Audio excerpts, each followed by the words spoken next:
Hell, The Bible's full of killers. that's what Moms was showing me. So she was showing me, and she showed me this. She said, "I want you to read about Paul in the Bible." So I read about Paul, and when I finished, I would call her from jail and say, "Hey, Mama, I read about Paul." I said, "He was killing Christians, Mom." And she was like, "You see that?" She said, "You read that." She said, "Now you in there for murder, and and I'm in here for a double murder." So she was like, "You know what? You see, you think God, you going to hell, and God don't love you, you going to hell." She said, "Don't be thinking like that. You see how he used Paul?" And I was like, "Yeah, he wrote the Bible and everything and stuff." And she said, "Yeah." She was like, "And what's your first name?" I was like, "Paul." And she was like, "Okay then. He gonna use you just like he used Paul." Did she name you Paul because of her religion? No, I don't think so. She never said so. Was Irma Mexican? Irma was black.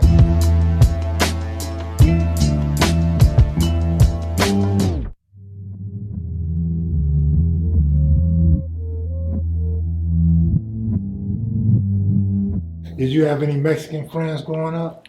Yeah, I had a lot of Mexican friends growing up, but they was a lot of them was in the community, and they turned to F-13. A lot of them, but we was just friends coming up, running around the neighborhood. Did any other Mexican friends you had turn swamp? No. There was another Mexican gang in the Six Pack. Mm-hmm. Moonlight Cats or some shit like that. Am I saying it right? Yeah. The Moonlight Cats. What happened to them? Well, the Moonlight Cats started falling out with us, So we ended up getting into it with them a lot. So we started having gunplay. Oh, it wasn't the F-13s that got rid of them? Nah, it was us because they ended up having to get moved from the hood. We went and got into it with little gunplay and stuff. Let me ask you something. As far as the F-13s, did they have an official clique inside the Six Pack, or it was just a scattered group of them in there?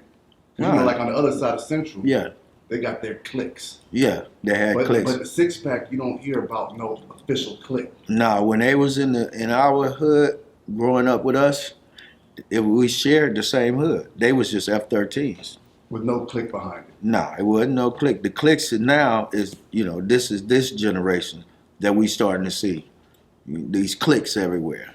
Whatever street these youngsters get on, that's their street. They start banging F-13. If they on 85th F-13. If they over here on the other street, whatever street it is, they got streets like that now.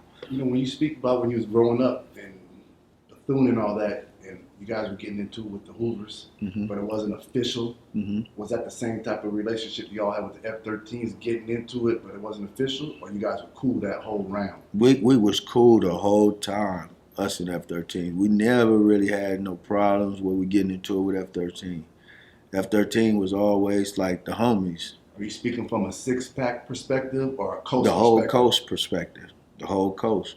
We didn't have no problems. We was growing up together in each other's houses, fucking with each other. We knew each other, get smoked with each other, drank, whatever we did. If you like me, I was coming up at my age, then you knew some and you fucked it with some. And they fucked it with you because, see, they had their own wars going on. And we had our own wars going on. So we was all, when we ain't at war, we in the hood together. We smoking and drinking, kicking it. So when it's wartime, the F-13s go out and handle their business. We go handle our business. So when we come back to the hood, we at home in our mama's houses and stuff. So it's just like, what's up? You got smoking and drink, kick it. Well, whatever we did. But we was always like this. We was cool. We was cool. And where were you at when the shit hit the fan? When everything fell out with us and them, Where were you? I was in the pen during the time. Well, the county jail, and then I got sent to the pen. So I went in 89 and got out in 99, September the 9th. And when I came home, the war was already had started and was in full-fledged.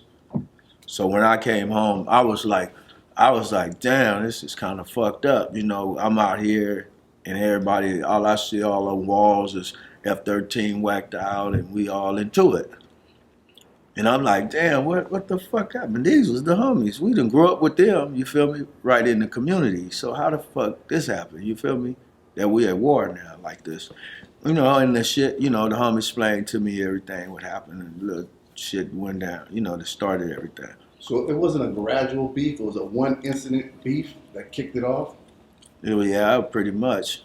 Pretty much. And how come none of you guys that grew up together and all this love you're talking about, how come none of you guys stepped up back then and killed it off? Well, see, people like myself, I was locked up,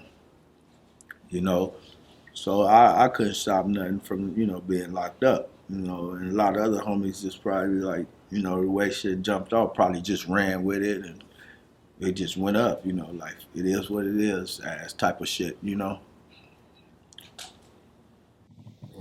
Were you coming across any Florencias during that 89 to 99 period up in there that you actually grew up with? Yeah, like I used to see a lot of Florencios all the time, in the pen and everything. I mean, ones you knew and grew up with from the area. Yeah. We'll talk about like how, while we in the pen, we like, damn, you see the homies out there just getting into it. I mean, we because we in jail, we like, yeah, that shit's going up out there. It's crazy. Any of the Florences that you had a personal relationship, did any of them get knocked down in that war? Nah, not nobody that I personally knew and had a relationship with. Like Pony from F-13, he just passed of natural causes, He did 22 years. When I was doing my time, I was up there with him doing time. But me and Pony, we come up together in the community, And Pony was the homie, we hung together, kicked it, everything before the war and shit, So, that kind of fucked, when one of the F-13s told me Pony had passed, from natural causes. I'm going to switch it up. There's two more subjects. Tell me about the 1200 block in Riverside. When did they come on board, and who are they? Riverside 1200s came on board. I don't know I can't really tell you the year they came on board, but I know the homies from 11-8 went out there because they block Crips, 11-8, East Coast block Crips. So they went out there and get a guy with the 1200s, started the 1200 East Coast block Crips. And then we got the homies too that's claiming East Coast too out in Stockton. And they 2400s, What about what I heard a long time ago, that you guys almost put the four trades underneath the East Coast umbrella? Is that true?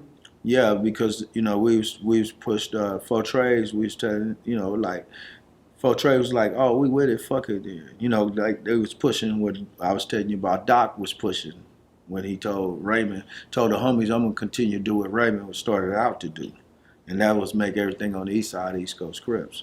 So they went and got at the 9-8 main streets, everything, and went on down to like, the four trades to the bottom. I'm speaking like the 80s. I heard there was something that was going on with y'all on the East Coast that they was going to turn.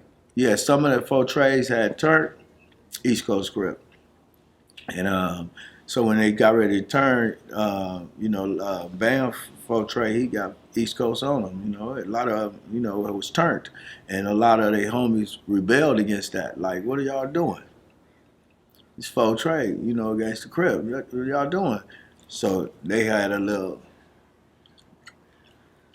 misunderstanding about it. They was like, what, this side. You had a crew over here saying, fuck it, we with it, them the homies. And then you got this crew over here like, what the fuck is y'all doing? No, we not. This folk trade, we're gonna keep our game like it is. So they ended up staying just folk trade.